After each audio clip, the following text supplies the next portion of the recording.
दोस्तों इस जीवन में जो हमें मिला है, इस जीवन में शायद हम खुद के आत्मा की बात नहीं सुन पाते।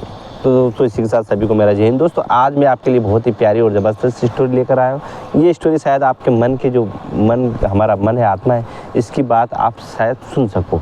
दोस्तों तो हम देर न करते शुरुआत करते। एक राजा था और उस राजा के जो बहुत बड़ा साम्राज्य था और जितने भी लोग उस राजा से बड़े ही खुशहाल और बहुत अच्छे प्रसन्न लोग थे। सभी लोग अपना जीवन यापन कर रहे थे। अब राजा जो है बुजुर्ग हो रहा था। अब राजा को ये चिंता खाई जा रही थी कि अब मैं अपना उत्तराधिकारी किससे बनाऊं। तो जो वहाँ के मंत्री और कुछ लोग थे उन्होंने निर्णय लिया।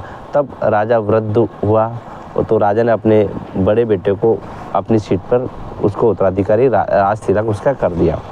अब उसके बाद में राजा जो बचा था तो राजा को वहाँ के जो वैद्य जी थे कि बोले आपकी तबीयत भी अब ठीक नहीं है, आपकी उम्र काफ़ी हो गई, तो आप सन्यासी बन जाइए और तपस्या करने के लिए जंगल में चले जाइए।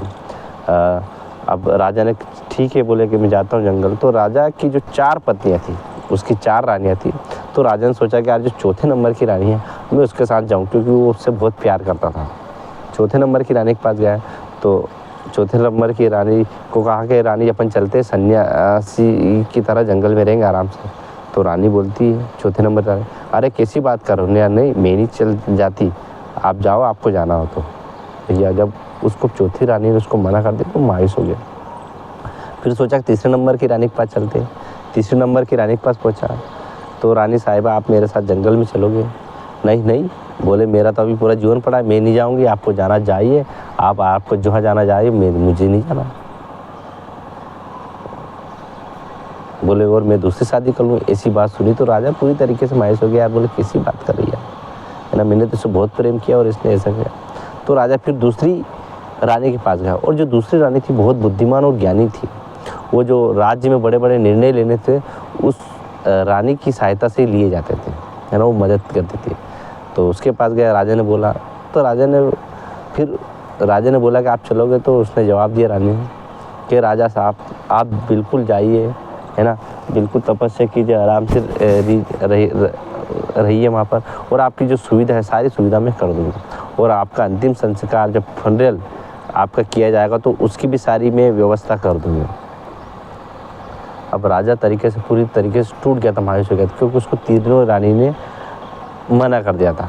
तो चौथी से एक दरवाजे के उधर से आवाज़ आई कि राजा साहब मैं आपके साथ चलने वाली हूँ। एक बुजुर्ग महिला थी और जिसके शरीर पर कोई गहने नहीं थे, है ना, कोई गहने, बिल्कुल साधारण तरीके से उसने बोला।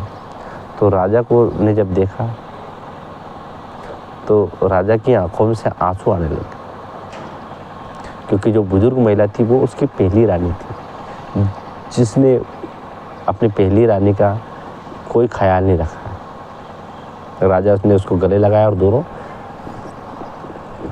जंगल की ओर निकल गए। और राजा को भी समझ में आ गया कि यार हमें हमारे मन की बात को सुनना चाहिए, है ना।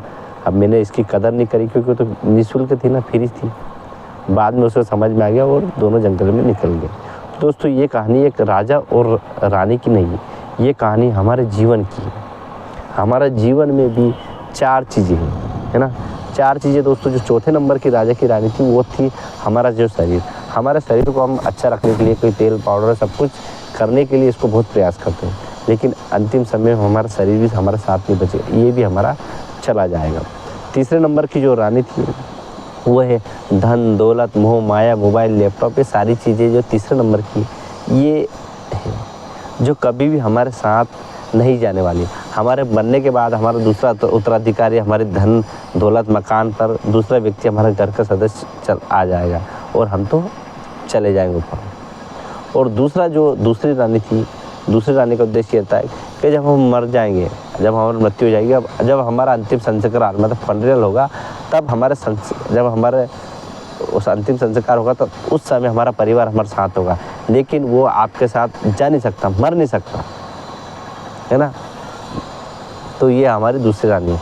और पहली रानी दोस्तों उस राजा की थी जो हमारा आत्मा और हमारा मन है। हमारे मन की बात को हम समझते नहीं, है ना, इसकी बात को हम समझते नहीं तो बहुत सारी चीज़ में हमें नुकसान होता है, बहुत गलत कार्य संगति में हम चले जाते हैं। लेकिन हम जिस दिन भी हमारे मन की बात को सुनने लग गए, समझ लिए आप सफल व्यक्ति हो गए।